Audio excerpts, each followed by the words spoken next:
Have you ever wondered what it takes to live a long, fulfilling life? Not just long, but really alive, full of health, joy, and purpose. Well, today, we're about to hear from a 100-year-old Buddhist monk whose life itself is an incredible testimony. Imagine that, a century of stories, wisdom, and yes, secrets. As he sits before us, serene and glowing, he chuckles softly.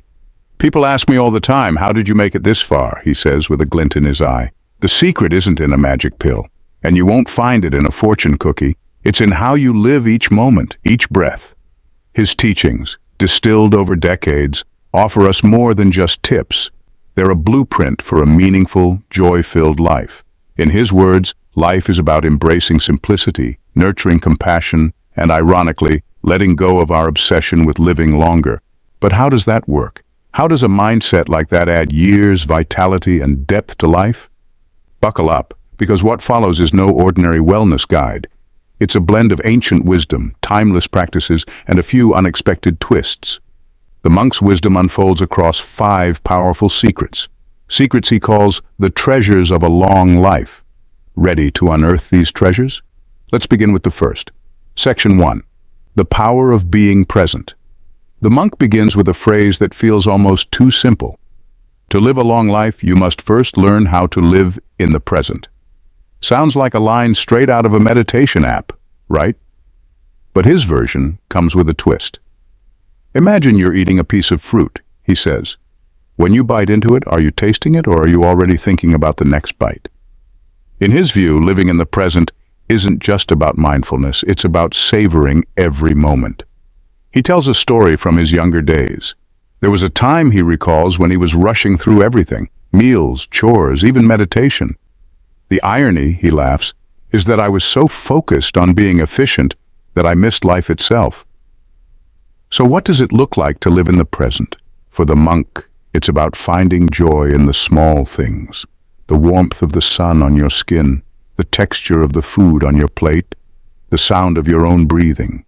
He stresses that true presence isn't a skill we master, but a way of being we continually return to. And in this return, he says, there is a quiet peace that sustains us far beyond the passing years. Many people live in 2 places at once, their body here, their mind elsewhere, he explains. This division exhausts the spirit. When we're here, fully, it revitalizes us in ways no supplement can. For him, this practice has been foundational.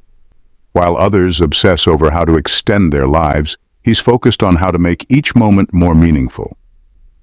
Life doesn't stretch because you're grasping at it, he says. It stretches because you're open to experiencing it fully.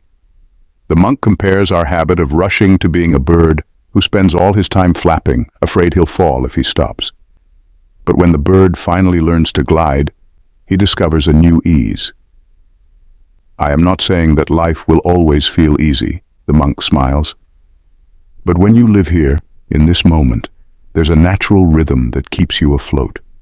As we absorb his words, he reminds us, remember, even as you listen, be present, feel the air, the chair beneath you, and breathe. Life isn't somewhere else. It's happening here, now. And with that, he lets us pause, soak it all in, and be present with him here in this lesson. Simplicity as a source of freedom. With the first treasure unlocked, the monk moves to his next lesson, simplicity. For a man who's seen 100 years, you might expect this to be about paring down, throwing things out, living like a minimalist. But his approach is more profound. Simplicity is not about having less, he begins.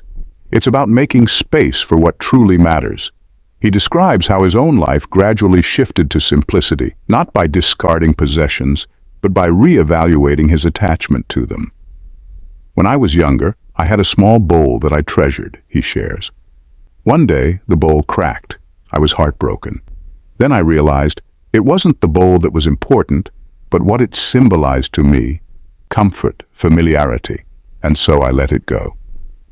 For the monk, simplicity is a practice of letting go, not of things, but of our dependency on them for happiness. People often mistake simplicity for deprivation, he explains, but the truth is, when we detach from needing more, we become lighter, more joyful. He gives a practical example. Have you noticed how, after decluttering, you feel a sense of peace? That's because every item you hold onto takes up mental space, even when you're not thinking about it. In his temple, the monk says, there is a rule that any item unused for a year must be passed on. At first, the idea scared me. What if I need it later? But over time, I found that I felt freer without it. The monk is quick to clarify, however, that simplicity is not just about stuff. It extends to relationships, thoughts, and even actions. There are people who complicate their lives by overthinking, by analyzing every conversation, every choice. Imagine the weight that creates, he says. He advocates instead for simplicity in mind, a gentle detachment from unnecessary worries and assumptions. Do not carry every burden. Ask yourself, is this truly necessary for my well-being? And if not, let it go. He talks about how much of modern life is fueled by a desire to constantly upgrade, whether it's a new gadget, a bigger home, or even more experiences. But the reality, he says, chuckling, is that life becomes richest when we stop upgrading and start appreciating. He offers us a final insight. People think longevity comes from adding more supplements, more workouts, more activities. But in truth, it's about unburdening. A simpler life flows like a calm river, winding its way forward with gentle ease. With this, the monk invites us to reflect on our own lives, to find where we might invite simplicity and where we might make space for what truly matters. Section 3. Cultivating a compassionate heart. As the monk's voice softens, he moves us into the third treasure, compassion. To live a long life, one must learn to love deeply, he says, his eyes warm yet piercing. And I don't mean the kind of love that seeks something in return. His words feel like a gentle nudge, as if to remind us that true compassion is something both rare and transformative. The monk begins with a simple observation. Holding on to anger is like drinking poison and expecting the other person to fall ill. It's a saying that's often repeated, but coming from him, there's a weight to it. I have seen people cut years off their own lives by letting grudges and bitterness eat away at their peace, he says. For him, compassion isn't just a moral choice, it's a form of self-preservation.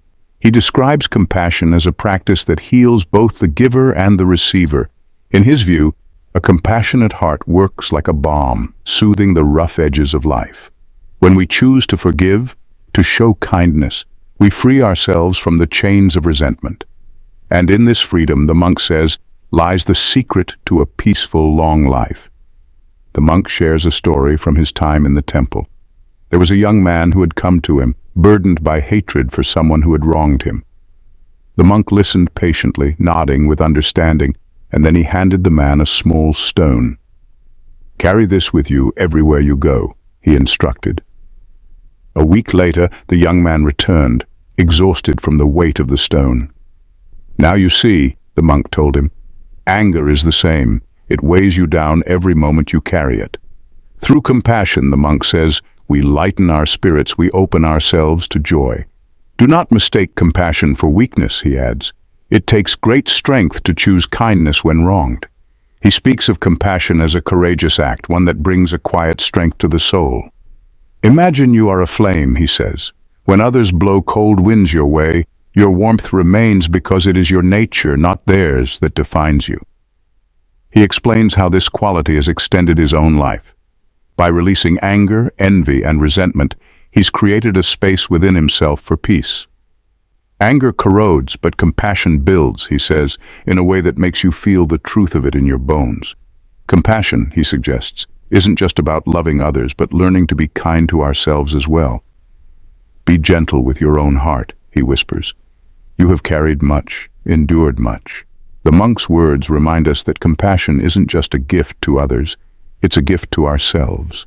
With each act of kindness, each forgiveness, we create a small pocket of peace within.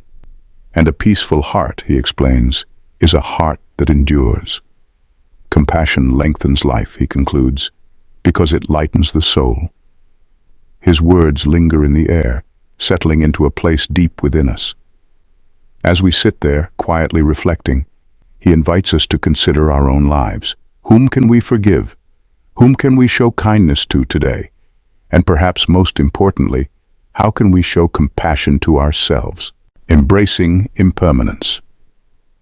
After sharing the treasures of presence, simplicity, and compassion, the monk leans forward with a knowing smile. Now comes the part that people find difficult, he begins.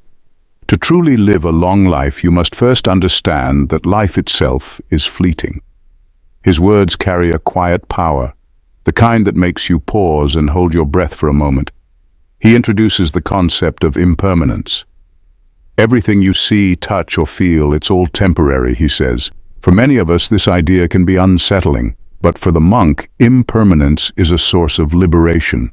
When we accept that nothing lasts forever, we stop clinging so tightly to things, to people, to moments. He looks at us, his gaze gentle yet unyielding, and in that release we find a profound peace. The monk shares a memory from his early years in the monastery.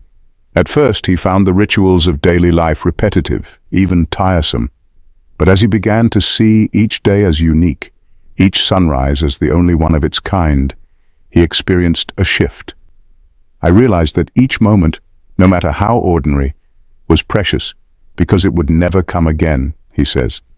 And so I began to greet each day with gratitude, knowing that it was a gift.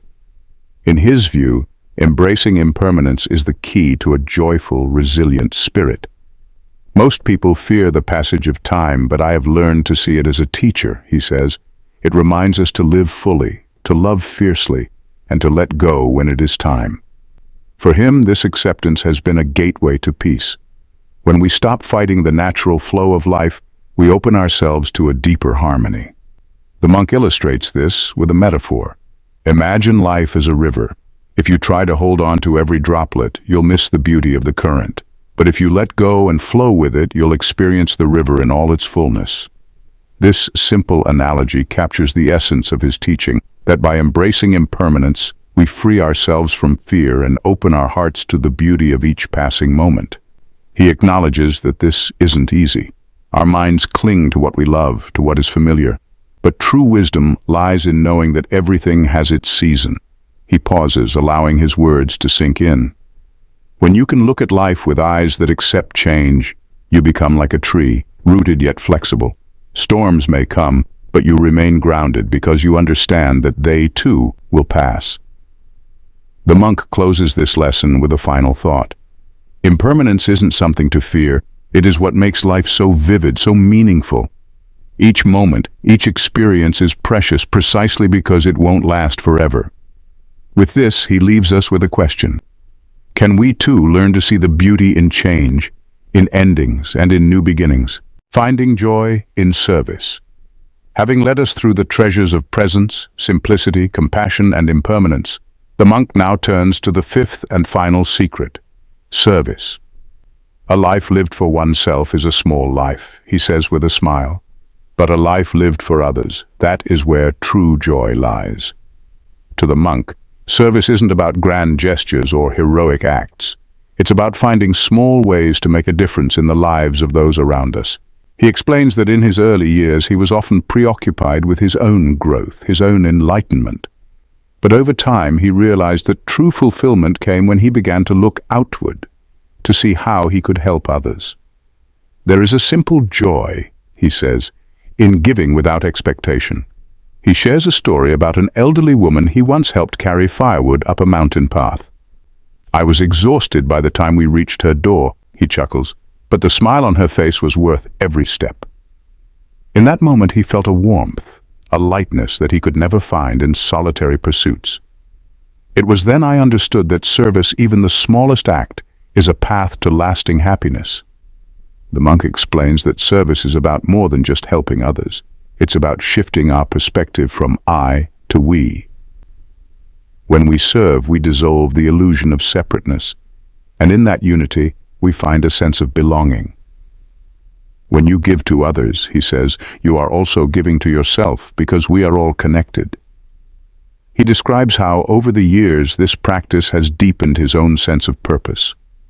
The secret to a long life, he says with a smile, is not to keep taking from life, but to keep giving to it. By serving others, he has found a kind of fulfillment that nourishes him deeply, one that sustains him through the ups and downs of life. The monk encourages us to start small. Acts of service don't have to be grand, he says. They can be as simple as a kind word, a helping hand, or even just a warm smile. The beauty of service, he explains, is that it transforms both the giver and the receiver. It creates a ripple of positivity that extends far beyond the initial act. In closing, the monk reminds us that service is a way to transcend ourselves, to connect with something greater. When you give to others, you are planting seeds of happiness that will bloom within you too. He leaves us with a gentle challenge, to find one way each day to serve, to brighten the world, even in a small way. And in that giving, he says, you will find a joy that lasts a lifetime, the art of letting go.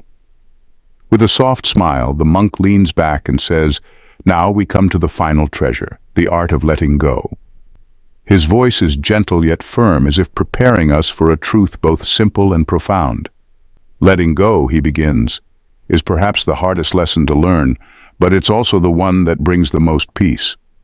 For the monk, letting go isn't about giving up or abandoning what matters. Rather, it's about releasing our tight grip on life and accepting things as they are. Many people live as if they are constantly swimming against a current, he explains. They cling to their desires, their worries, their need for control. But the more you resist, the more you exhaust yourself. To live fully, sometimes you must simply let go and flow with life. He pauses, letting his words settle like a quiet ripple in still water. When I was young, I too had dreams, ambitions, and attachments, he admits. But over time, I learned that the things we hold on to often end up holding on to us. He shares a story of how, in his early monastic years, he was attached to the idea of reaching enlightenment quickly, thinking it would bring him ultimate peace. But the harder I tried, the further it seemed. Only when I stopped grasping and let go did I begin to find real serenity. The monk emphasizes that letting go isn't an act of passivity or indifference. It's a conscious choice to release what no longer serves us. He explains how, over time, he learned to let go of his judgments, his regrets, and even his fears. These things weigh us down, he says. They cloud our hearts and drain our energy, but when we let go, we free ourselves to live with greater lightness, to walk through life unburdened. He pauses to share a powerful metaphor. Imagine carrying a heavy sack on your back filled with stones. Each stone represents a regret, a worry, a desire. You can keep carrying it, but over time it will wear you down. Or you can let each stone fall away one by one and feel yourself grow lighter with each step. He chuckles, adding with a wink, and trust me, at 100 years old, you don't want any extra weight.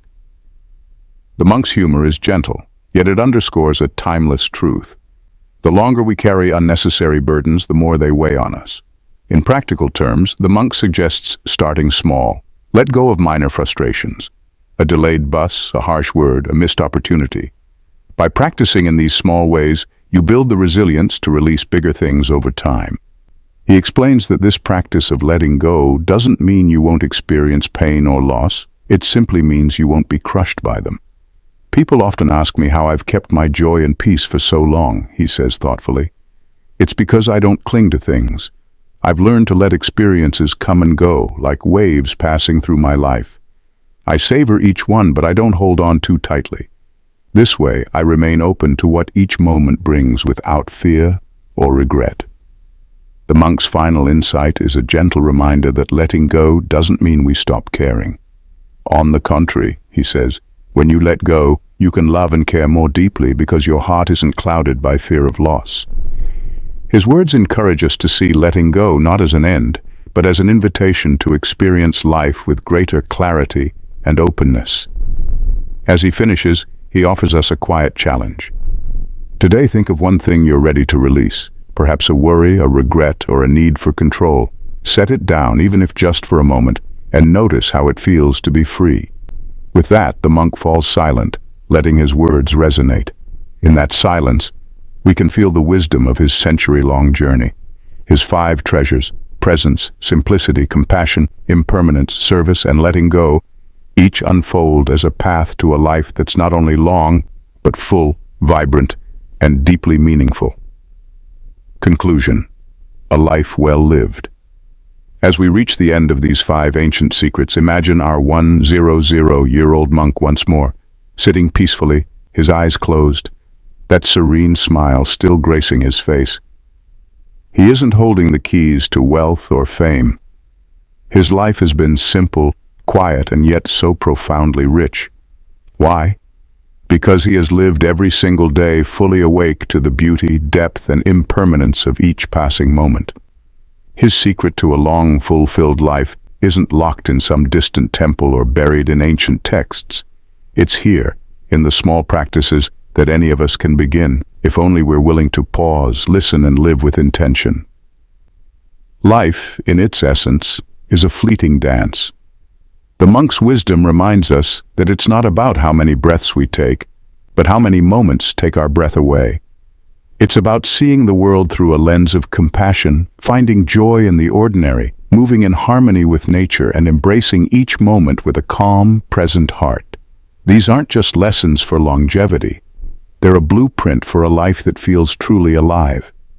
Imagine if we lived each day with even a fraction of the monk's wisdom, letting go of what we cannot control, cherishing the people around us, and finding wonder in life's smallest moments. Imagine a life where we are unburdened by the weight of yesterday or the worries of tomorrow, where we walk through life with light hearts, open minds, and a gentle, loving spirit. This is the essence of true freedom, the kind that allows us to live deeply, laugh wholeheartedly, and love endlessly. So take these teachings not as lofty ideals, but as gentle nudges, a reminder to slow down, to breathe deeply, and to savor every step of this journey. This ancient wisdom is not just for monks. It's for each one of us who desires to live fully, love truly, and leave the world a little more beautiful than we found it. As the monk might say with a smile, the path to a long life is walked one mindful step at a time. And that, perhaps, is the most precious secret of all. And with that, the monk's teachings come to a close. These secrets passed down through his life are gifts he's shared not only to help us live longer, but to help us live more profoundly, each moment richer than the last. The journey of 100 years distilled into 5 timeless lessons. And as we sit with this wisdom, perhaps we too can begin to embrace these treasures, opening ourselves to a life not just of years, but of depth, joy, and peace. As the monk's wisdom settles in, we hope these timeless lessons have inspired you as deeply as they have us.